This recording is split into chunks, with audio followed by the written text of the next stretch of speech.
to do my little speech about climate change because I was kind of going to do it anyway. Now I can do it. I am a big member of Extinction Rebellion as well. A new member started earlier this year. And they are here, so you should talk to them during tabling. So, why should we care about climate change? I want to hear from 3 people in the room. Raise your hand. Be brave. Hey. It's going to affect our kids and their kids' kids. It's going to get worse and worse.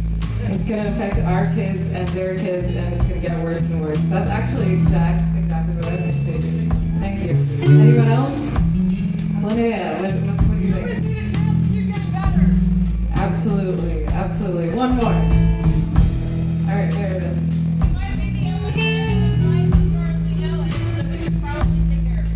Hell yeah. Might be the end of life as we know it. So we should take care of it. I love this commentary. Okay. So I was going to say climate change affects everyone. It affects every single person in this room. There's no getting out of it. We're all part of the world. We're all here in it. Even oil lobbyists are also going to suffer, but you know, they're not really thinking about that right now. Or maybe they are, and they're thinking about the money. But I think we're here now partially because of big oil lobbyists, and that's something that we have to deal with as a community. We have to think about why that is. We have to think about how do we talk to these people, how do we sanction them. There's going to be people who can communicate with them that need to like schmooze and do the thing. And then there's going to need to be people like people next door who stand outside and do direct action and like chain themselves in front of airplanes. Like the guy who was going to speak. He's 80, by the way.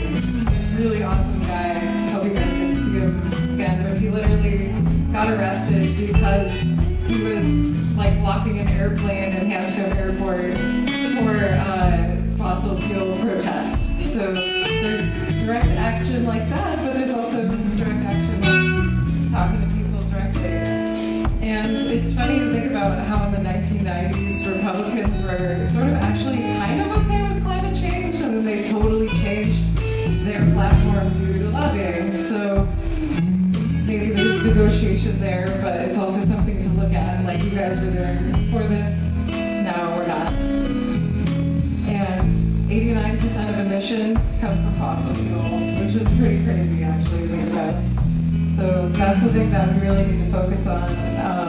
There's a lot of other things you can do as well. And when I think about it, when I do read the research, there's solar and wind solutions that are huge deals that really will affect everyone, and we need to get into action now. Other countries are taking action.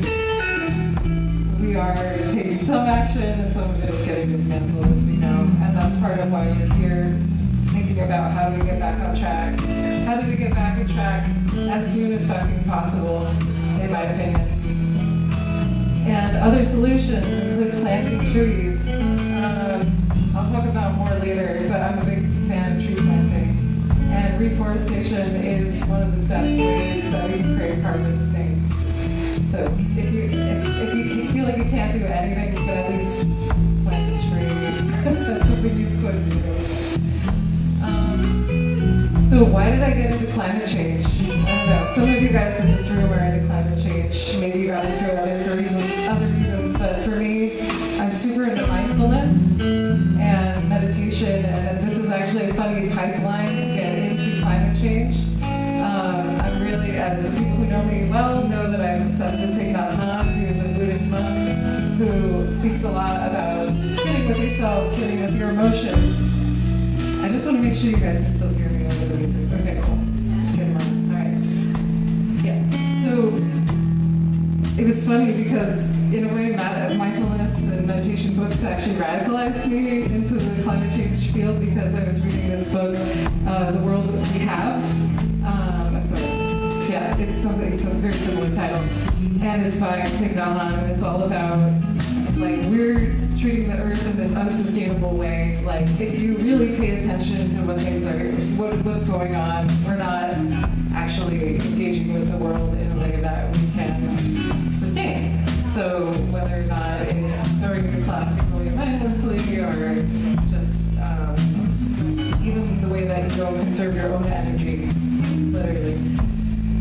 So you have to look deeper, look into yourself, and look into yourself as a part of the world. And when you, again, look at yourself as a part of the world, you realize if you're shitting on the world, you're shitting on yourself. And that sucks, because that's not good. And you're shitting on your kids, right? So, what are some steps you can take?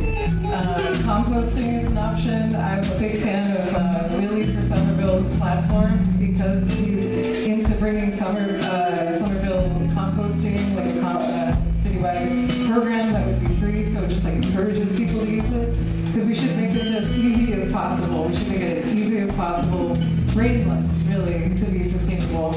Otherwise, it's just like, oh, that's harder, I don't want to do it. And it's like, no, it actually would be great if you just already have it composted and you have the choice to do it. Otherwise, you have to pay $20 a month to do that, which is like, maybe people don't want to pay for that.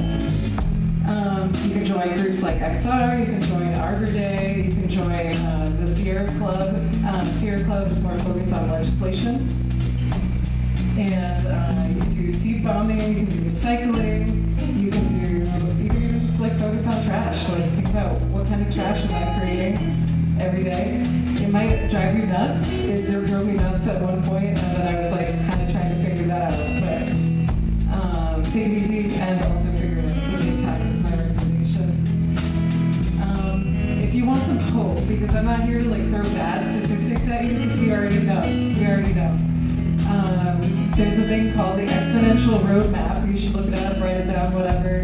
Look up Exponential Roadmap, and it shows all of the different climate change solutions that we can take. It's possible, it's an option. It's not like, we can't do anything, we're all fucked. No, we can't. There's nothing to do. There's real options that we can do.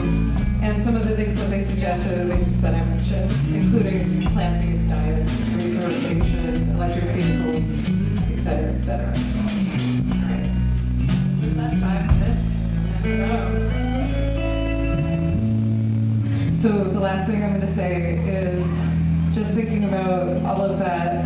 Again, thinking about yourself as a part of the world and keep expanding onwards. Like, okay, if I'm part of the world, I'm part of Somerville, I'm part of the United States, I'm part of the US, part of the earth, the world, whatever, then what's my responsibility to myself? What's my responsibility with my community? What's my responsibility with my neighbors? What's my responsibility to everyone else? I know it would be easy to shit on the US right now, and frankly, I do it a lot.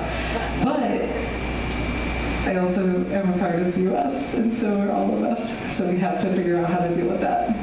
And just like Juliet was talking about, like crying, needing to feel whatever emotions you need to feel in order to get through it. I work as a therapist as well, and a lot of people come in with existential despair, becoming with anxiety. They're like, what the fuck is happening? Should I just like YOLO it for the rest of life? And I'm like, if we were there to tell you that, but like, I think that we have a choice. I think we have options. I think there's some hope left, and there's hope as long as we are alive, literally. And so we have to think about that, and also about how to feel our emotions about climate change and hard things in general. Like every time you open your phone, there's another shitty thing that's happened. So just thinking about how to sit with your emotions. I'm going to therapist you for a second. You name your feeling. Okay, I'm feeling anxiety about climate change. I am super overwhelmed right now. Then you feel your feeling in your body.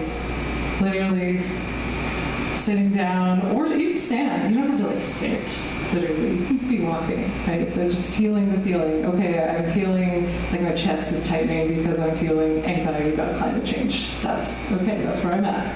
There's no changing that. Then you're listening to your feelings. Okay, oh, I'm worried my kids aren't going to be here. Okay, oh, I'm worried about the future. I'm worried about that. Okay, cool. That makes sense. Don't feel that way, right? Gotta just accept it.